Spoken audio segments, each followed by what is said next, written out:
You may have already seen this post, shared over 25,000 times, of a super typhoon rivaling Yolanda arriving in the Philippines over the course of the next few days. Now, it's not true. This is false. Even Pagasa has come out and said this is false, which, by the way, you messed up pretty good if a government agency is coming out and says your Facebook post is misleading and wrong. So yeah, but just a reminder, if you ever see a post, especially on Facebook, this is the most egregious offenses of this, that it seems very extreme and you haven't seen it anywhere else, it's probably fake. One.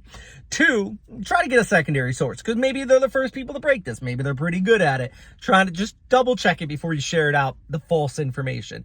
Three, if it has a link, and that post specifically had a link selling just junk on a different site there.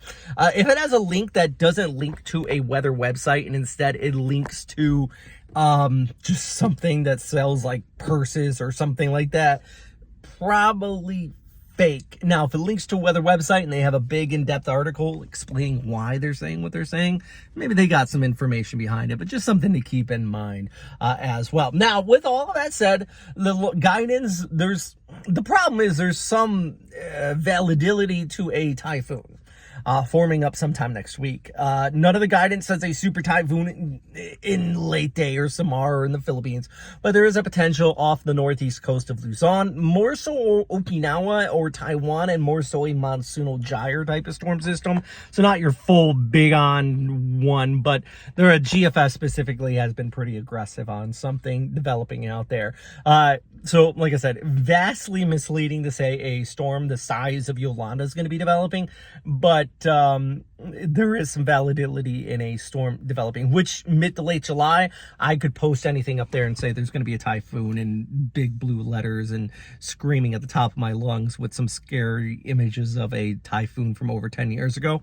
And it would be sort of valid, but that one way off base. And we see this almost every year. A lot of people PTSD from Yolanda. I mean, I went through that. That was one of the first storms. So I actually cried after coverage of that one because it was just so bad. So I get the fears, and if anybody just puts an image of that out there and says a storm like it, it's going to get lots of shares. So no hate on the people that shared it. Just, reminder that if it seems extreme, it seems a little like a lot, it might actually be fake, and you just double check your sources. Anyways, now I'll pitch my stuff. Follow me at Robert Speda Weather on Facebook or westernpacificweather.com. Westernpacificweather.com, I got a full big old article on what's going to be happening across the Western Pacific over the next week or so you can check that out there. Stay safe out there, friends.